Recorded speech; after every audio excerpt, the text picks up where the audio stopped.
Good morning class. भौतिकी के कक्षा 12वीं में आप सभी का स्वागत है।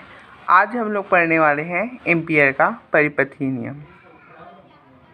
पिछले क्लास में हमने बायो-सेवर्ट के नियम की सहायता से किसी लंबी ऋजुरेखीय धारावाही चालक तार तथा एक वित्तीय परिनालिका, एक वित्तीय कुंडली के अक्ष से कुछ दूरी पर उपस्थित बिंदु के कारण चुंबकीय क्षेत्र की तीव्रता के बारे में अध्ययन किया था। ये दोनों क्या है, बायो-सेवर्ट के नियम के क्या है, एप्लीकेशन के थ्रू आउट हमने इनको मापा था। अब देखेंगे एम्पियर का परिपथीय नियम। तो सबसे पहले इसके बारे में कुछ जानते हैं। स्थिर विद्युतिकी में जिस प्रकार गाउस का नियम कूलॉम के नियम का वैकल्पिक रूप है, ठीक उसी प्रकार स्थिर चुंबकत्व में बायो-सेवर्ट के नियम का वैकल्पिक रूप एम्पियर का परिपथीय नियम है।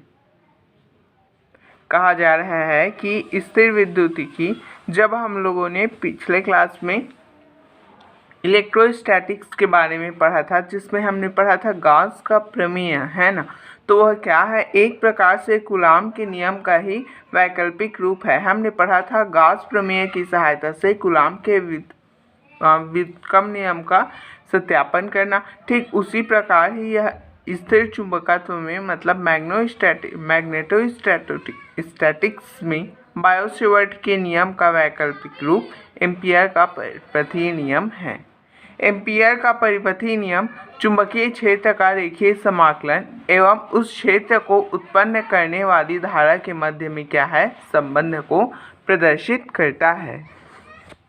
क्या करता है, यह क्या है, चुंबकीय क्षेत्र B और उस बंद वक्र में बहने वाली जो धारा है I, उनके मध्य ये क्या है, एक प्रकार का संबंध को क्या है, प्रदर्शित करता है। देखते हैं एम्पियर का परिपथीय नियम क्या होता है।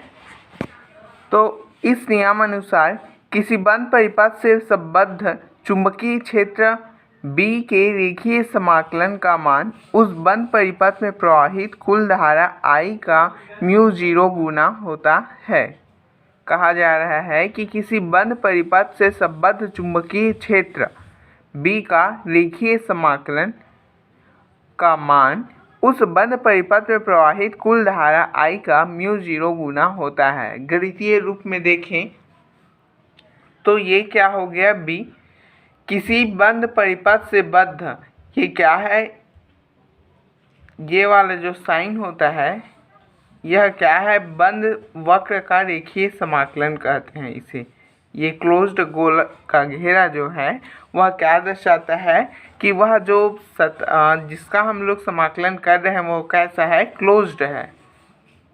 ठीक, तो ये कह रहा है चुंबकीय क्षेत्र B का रेखीय समाकलन का मान उस बंद परिपथ में प्रवाहित होने वाली धारा I का μ0 गुना होता है। दूसरे शब्दों में इस नियम के अनुसार यदि बंद लूप को कहते हैं हम लोग पाश या परिपथ के परिमाण L के प्रत्येक बिंदु के स्पर्श रेखा के अनुदिश चुंबकीय क्षेत्र B एवं बंद परिपथ के अनुदिश इसका परिमाण नियत हो, तो B × L = μ0 I, जहाँ I क्या है, परिपथ में अर्थात बंद परिपथ में प्रवाहित कुल धारा है। तो बंद परिपथ को हम लोग क्या कहेंगे, एम्पियर का लूप या पाश कहते हैं। अब देखते हैं इसकी उत्पत्ति। तो ये नहीं लिखना पड़ेगा, आपको लिखना पड़ेगा कि एम्पियर के परिपथीय नियम किसी बंद परिपथ से संबद्ध चुंबकीय क्षेत्र B का रेखीय समाकलन का मान उस बंद परिपथ में प्रवाहित कुल धारा I का μ0 गुना होता है, एम्पियर का परिपथीय नियम कहलाता है। अब देखते हैं इसकी उत्पत्ति, कैसे इसकी उत्पत्ति हुई है। एम्पियर के परिपथीय नियम की उत्पत्ति देखते हैं। तो सबसे पहले चित्र बना लेंगे हम लोग। देखते हैं एक अनंत लंबाई का एक चालक तार है ना, जिसमें क्या है, I विद्युत धारा जो है तीर के दिशा में क्या है, प्रवाहित हो रही है। तो हम लोगों ने जाना है कि जब किसी धारावाही चालक तार में विद्युत धारा को प्रवाहित किया जाता है तो उसके चारों ओर क्या है, एक प्रकार की चुंबकीय बल रेखाएं प्रदर्शित हो जाती है। अर्थात विद्युत धारा प्रवाह करने से उसके चारों ओर क्या है, चुंबकीय प्रभाव भी प्रदर्शित होने लगता है, जो कैसी होती है, जो सकेंद्रीय वृत्तों के रूप में होती है। अर्थात उसका केंद्र एक ही बिंदु होता है। ठीक, तो सबसे पहले हमने यहाँ लिख दिया कि माना कि अनंत लंबाई का एक चालक तार है जिसमें क्या है, I विद्युत धारा जो है तीर की दिशा में प्रवाहित हो रहा है। तो बायो-सेवर्ट के नियम से हमने जाना था कि लंबे ऋजु रेखीय जो धारावाही चालक तार होते हैं उसकी चुंबकीय क्षेत्र की तीव्रता पिछले क्लास में हमने पढ़ी थी, कितनी होती है, B = μ0/4π, याद करिए कितना होता है, 2I/r, इतना होता है। अब इसे और सरल करते हैं तो ये आ जाएगा μ0I, 2 से 4 कैंसिल आउट हो जाएगा तो 2πr, इतना आएगा। इसे मान लेते हैं हम लोग इक्वेशन नंबर 1, जहाँ r क्या है,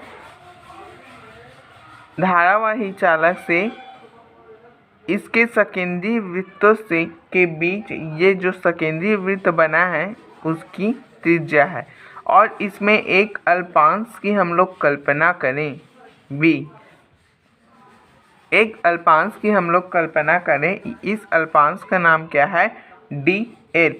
तो यहाँ जो चुंबकीय क्षेत्र उत्पन्न होगा b, उसकी दिशा और इस अल्पांश की दिशा क्या है, दोनों बराबर होते हैं। यह एक प्रकार से देखिए, शुरू से देखते हैं, यह क्या है, एक प्रकार के वृत्त है ना, सकेंद्रीय वृत्त है। चुंबकीय क्षेत्र कैसे उत्पन्न होती है, सकेंद्रीय वृत्तों के रूप में उत्पन्न होती है, पिछले क्लास में हमने देखा था, जिसमें क्या है, चुंबकीय जो क्षेत्र की जो दिशा होती है वह क्या है, इस केंद्र की ओर, त्रिज्या के अनुदिश केंद्र की ओर होती है। अर्थात ये जो चुंबकीय क्षेत्र है उसकी दिशा कैसी होगी, केंद्र की ओर होगी। तो हम लोग क्या है, यहाँ पे एक अल्पांश dl की क्या है, कल्पना कर लेते हैं। अर्थात इसमें इसे क्या है, हम लोग छोटे छोटे अल्पांश के रूप में विभाजित कर देंगे। तो क्या है, इनकी और अल्पांश और इस चुंबकीय क्षेत्र की जो के बीच में जो कोण बनेगा वह क्या हो जाएगा, 0 हो जाएगा। तो हम लोग यहाँ लिखते हैं कि जो चुंबकीय क्षेत्र की जो तीव्रता है वह क्या है, प्रत्येक इस वृत्त जो सकेंद्रीय वृत्त बना है उस पे क्या होगी, एक समान होगी। तो हम लोग यहाँ लिख देते हैं नीचे में,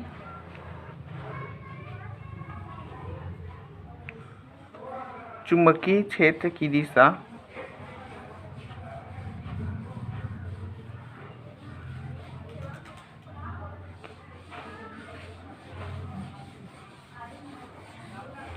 सकेंद्रीय वृत्त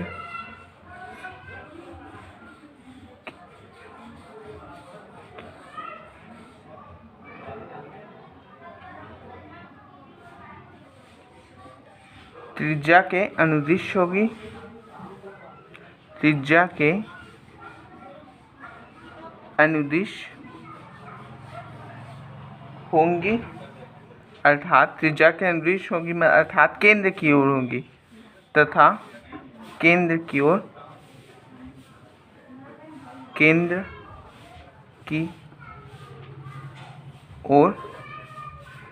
होगी, केंद्र की ओर होगी।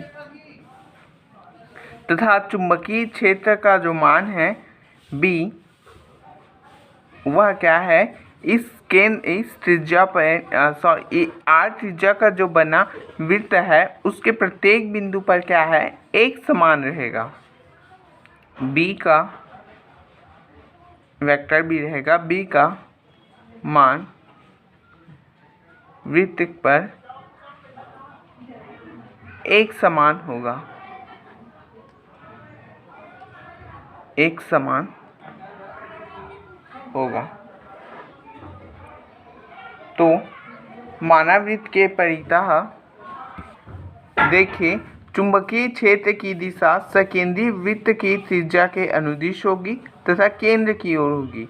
b का मान वृत्त पर एक समान होगा। माना वृत्त के परिधि और अल्पधारा अवयव की लंबाई dl है, तब वृत्त के प्रत्येक बिंदु पर b और dl दोनों ही लूप के साथ स्पर्शीय दिशा में होंगे। स्पर्शीय दिशा मतलब उन दोनों क्या है, एक दूसरे को स्पर्श करते रहेंगे। तो क्या है, उन दोनों के मध्य जो कोण बनेगा वह क्या हो जाएगा, 0 हो जाएगा। अतः दोनों के मध्य क्या है, कोण 0 होगा। अतः दोनों के मध्य बना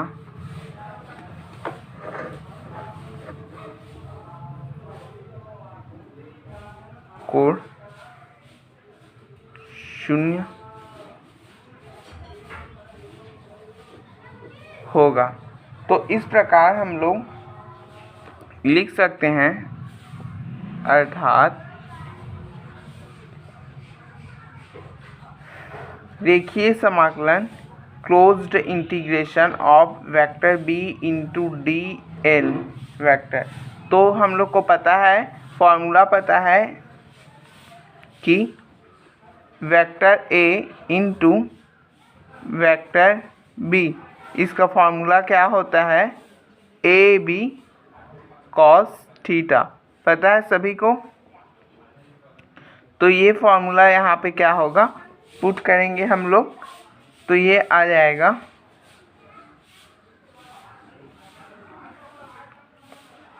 closed integration of b d l cos theta. चूँकि दोनों चुंबकीय क्षेत्र B और DL की दिशा क्या है, एक समान है। चूँकि थीटा इज इक्वल टू 0, तब आ जाएगा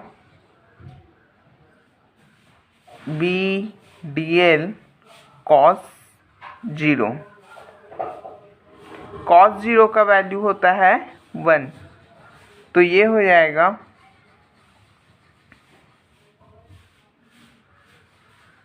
closed integral b d l. इधर ये रहेगा vector b into d l. ठीक,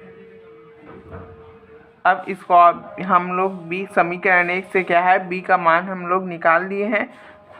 बी का मान समीकरण 1 से निकाले हैं, उससे क्या है यहाँ पे पुट आउट करेंगे, तो ये आ जाएगा b के जगह में new 0 i upon 2 pi r into d L. यहाँ तक सभी का क्लियर है। ये सब क्या है, कांस्टेंट है, तो इसे हम लोग बाहर निकालेंगे, तो ये आ जाएगा mu 0 i upon 2 pi r D L. अब देखिए, पिछले बार हमने पढ़ा था कि closed integration of D L का वैल्यू कितना होता है। याद करिए, ये किसके बराबर है, यह वृत्त की परिधि के बराबर होता है, अर्थात 2 पाई r। तो इस वैल्यू को यहाँ पे पुट करेंगे, तो ये आ जाएगा mu 0 i upon 2 pi r into 2 pi r। ये क्या है, दोनों कैंसिल आउट हो जाएंगे। तो इस प्रकार हमारे पास आ जाएगा vector b into d l is equal to mu 0 i। यही क्या है, एम्पियर का परिपथीय नियम है। इस नियम अनुसार चुंबकीय क्षेत्र किसी बंद पृष्ठ से बद्ध चुंबकीय क्षेत्र B का रेखीय समाकलन उस परिपथ में प्रवाहित धारा I के म्यू 0 गुना होता है। किसी बंद परिपथ से संबद्ध चुंबकीय क्षेत्र B का रेखीय समाकलन का मान उस बंद परिपथ में प्रवाहित कुल धारा I का म्यू 0 गुना होता है। एम्पियर का परिपथीय नियम कहलाता है। आप लोग इसे अच्छे से अभ्यास करेंगे। ये IMP क्वेश्चन है, ठीक है। हमने यहाँ कुछ नहीं किया है, हमने लंबे रिव्यू रखी। जो धारावाही चालक तार है जिसके उसका चुंबकीय क्षेत्र जो निकाले थे उसे यहाँ पे पुट किया है। फिर ये 2 से कैंसिल आउट होके इतना आया है। फिर क्या है, हमने इस वैल्यू में ही क्या है पुट कर दिया है। थीटा का वैल्यू आया 0, तो इसे रखने से सिंपली सॉल्व हो जाएगा। और ये क्या है, ये क्लोज्ड इंटीग्रेशन ऑफ dl का वैल्यू आता है 2 पाई r। तो ये वैल्यू रखने से आपका एम्पियर का परिपथीय नियम आ जाएगा। प्रैक्टिस करेंगे बन जाएगा, ठीक है। चलिए, धन्यवाद।